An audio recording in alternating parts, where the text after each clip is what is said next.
ये हो रहा है, ये क्या है? सीमा, सचिन, कैमरा ऑन है, कैमरा ऑन है। जो चीज़ मैं आपको दिखाने जा रहा हूँ वो देखकर आपकी आंखें फटी की फटी रह जाएंगी, आप शॉक में आ जाएंगे। और जो चीज़ मैंने कल रात लाइव में भी आप लोगों को दिखा दी वो आज मैं यहाँ पे भी दिखाऊंगा आपको, और साथ ही साथ आपको बताऊंगा ये जो इन लोगों ने एक लिबादा ओढ़ा हुआ है बहन भाई के रिश्ते का, मियाँ बीवी के रिश्ते का, पति पत्नी के रिश्ते का, वो सारा फेक है, झूठा है। बहुत सारी वीडियोस मौजूद हैं दोस्तों जिनका मैं आपको पहले भी खुलासा कर चुका हूं। उन वीडियोस के बारे में आपको बताऊंगा, और साथ ही साथ मैं आपको बताऊंगा कल मैंने जो है तनवीर भाई के घर जाने का फ़ैसला लिया था। मैं घर से निकला और बस स्टेशन तक पहुंच गया, वहां से 4-5 घंटे मैंने वहां पे वेट किया, और रात को मैं 4 बजे पहुंचा था, और रात को जो 11:30 बजे मेरी जो टिकट था लाहौर से कराची के लिए हम लोगों ने निकलना था, तो मैंने जाना था तनवीर भाई के पास, वहाँ से हम तनवीर भाई के साथ मिलकर और आगे जाना था। तो मुझे अचानक 4-5 घंटे वहाँ वेट करने के बाद मुझे घर से कॉल आती है छोटा भाई की थोड़ी तबीयत ख़राब हो गई है। तो मैंने फ़ौरन वहाँ से वापस आया और घर आकर शायद देख लिया होगा आपने, कल जो मैंने लाइव की थी वो भी गाड़ी के अंदर ही की थी, क्योंकि उस वक्त मैं वापस आ रहा था घर के लिए। तो मैं घर आया और इसकी वजह से मेरा जो प्रोग्राम था, जो मेरी जर्नी थी इस्लामाबाद की, कराची की, फैसलाबाद की, मुल्तान की, जहाँ की भी मेरी जर्नी थी, जो हमने हैदर भाई का घर का रिव्यू करवाना था, वहाँ से अंसार बरनी जी के पास जो है जाना था, वो सारी चीज़ें एकदम से चौपट हो गई। तो इंशाल्लाह नेक्स्ट टाइम मैं अभी कल या परसों 2 दिन बाद या 3 दिन बाद जैसे ही मैं थोड़ा सा स्टेबल होता हूँ घर में भाई को देखकर, तो मैं अपनी जर्नी दोबारा से स्टार्ट करूँगा और तनवीर भाई के पास जाऊँगा। वकास भाई ऑलरेडी वहाँ पे हमारा वेट कर रहे हैं, और इंशाल्लाह वहाँ से हम एक टीम की शक्ल में कराची जाएंगे, हैदर भाई से मुलाकात भी करेंगे और आप तमाम दोस्तों को वो चीज़ें भी शेयर करेंगे। दोस्तों अब हम आते हैं असल मुद्दे की तरफ। ये जो वीडियो मैं आपको दिखाने जा रहा हूँ, इस वीडियो की सच्चाई क्या है, इस वीडियो के अंदर आप देखेंगे कि जो गोदी मीडिया है वो किस तरीके से जो सीमा की चाटुकारी में इतना आगे निकल चुका है कि वो कहता है सीमा, सचिन, कैमरा ऑन है, कैमरा ऑन है, ये कहता हुआ नज़र आ रहा है। वो हंसते हैं और कहते चले कोई बात नहीं, इस तरह की चीज़ें। तो मैं हैरान हो गया हूँ यार मीडिया। पहली बात तो ये है दोस्तों, मुझे ऐसा लगने लगा है कि कहीं रबूपुरा में इस तरह के हालात तो नहीं है जिस तरह ये सीमा दिखाने की कोशिश कर रही है दुनिया को, लिप टू लिप किस हो रही है, और कभी एपी सिंह के साथ, कभी लप्पू के साथ सरेआम हो रही है।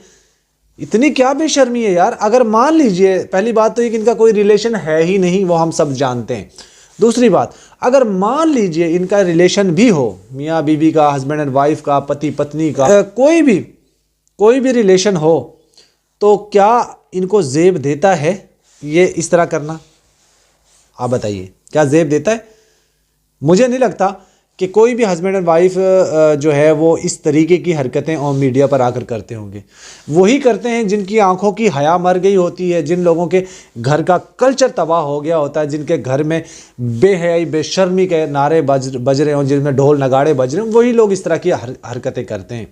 ये वीडियो देखकर आप भी शॉक में आ जाएंगे जिस वीडियो का मैं जिक्र कर रहा हूँ। तो आप तमाम दोस्त, ये छोटा सा क्लिप है वीडियो का, ये देखिए जिसमें ये हो रहा है। ये क्या है, क्या है ये? आप लोग ये देखिए, फिर इसके ऊपर हम तफसील के साथ बात करते हैं। तो ये देखिए। अरे कैमरा चालू जी, कैमरा चालू है। अरे त्योहार यहाँ पर, अरे कैमरा चालू है सचिन जी, कैमरा चालू है यहाँ पर। अरे कैमरा चालू है सचिन जी, कैमरा चालू है। दोस्तों देखा आपने किस तरीके से बेशर्मों की तरह मीडिया वाला कैमरा कह रहा है सचिन कैमरा ऑन है, सचिन कैमरा ऑन है। अच्छा चलो कोई बात नहीं। इतना बेशर्म मीडिया हमने दुनिया में नहीं देखा जो इतनी बेहयाई फैला रहा है, सिर्फ किस लिए? अपनी टीआरपी लेने के लिए, सिर्फ किस लिए? पाकिस्तान को डिफेम करने के लिए, सिर्फ किस लिए? पाकिस्तान के लोगों पे हंसने के लिए। जबकि इनका ये मकसद कभी कामयाब नहीं होगा, कभी इनका ये मकसद पूरा नहीं होगा। एक तरफ सीमा कहती है पाकिस्तान में बच्चा जो है वो लड़का पैदा करने की दवाइयाँ मिलती हैं, लड़की पैदा करने की दवाइयाँ मिलती हैं। अरे पागल औरत, पाकिस्तान ने इतनी अगर तरक्की कर ली होती तो फिर तो सारी दुनिया के लोग, पूरी दुनिया जो है वो पाकिस्तान के मोहताज हो जाती कि हमें भी ये दवाई दे दो, हमें भी ये दवाई दे दो। और ये कहती है पाकिस्तान में बेटियों को जो है कोख के अंदर ही वो क्या कर दिया जाता है, सुना आपने? तो मैं पूछना चाहता हूँ सीमा, तुम्हारी भी 3 बेटियाँ हैं ना? तीन बेटियाँ हैं, तुमने नहीं किया वो?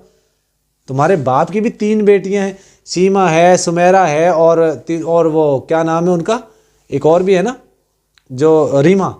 सीमा, रीमा और सुमेरा, 3, सीमा रिंद, सुमेरा रिंद और जो रीमा रिंद, ये 3 बहनें। उनमें से किसी ने नहीं मारा, तुम्हारे माँ बाप ने इनको। तुम्हारी अपनी 3 बेटियां, तुमने नहीं मारा। तुम्हारे आड़ोस पड़ोस में हजारों फैमिलीज हैं, किसी ने नहीं मारा, लेकिन तुमने इतना बड़ा पलंदा बोल दिया, इतना बड़ा झूठ बोल दिया। और कहते डॉक्टर भी जाहिल हैं, वहाँ के सबको जाहिल है। अच्छा, तू इतनी समझदार, इतनी पढ़ी लिखी, इतनी बुद्धिमान, इतनी शक्तिशाली है, वाह। इसका मतलब है तेरे दाल में कोई काला है, तेरे अंदर कीड़ा है, कोई रड़क है तुझे, जो तुझे टिकने नहीं देती। बार बार तू पाकिस्तान के खिलाफ जहर उगलती, बार बार तू पाकिस्तान के खिलाफ जहर उगलती। हम तेरे ऊपर तेरे गांड यहाँ पे लोगों को दिखवा रहे हैं, और तू जो है वो कर रही है, लानती औरत।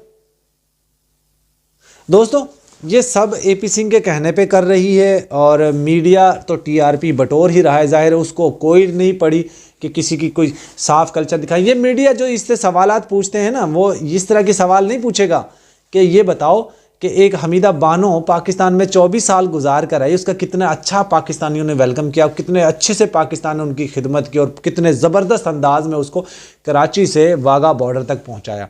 और भी बहुत सारी ख़वातीन हैं जो यहाँ पे स्टक हुई पड़ी हैं, उनके भी डॉक्यूमेंट्स तैयार करवा रहे हैं, उनको भी इंशाल्लाह हिंदुस्तान पहुँचाने की तैयारियाँ हो रही हैं।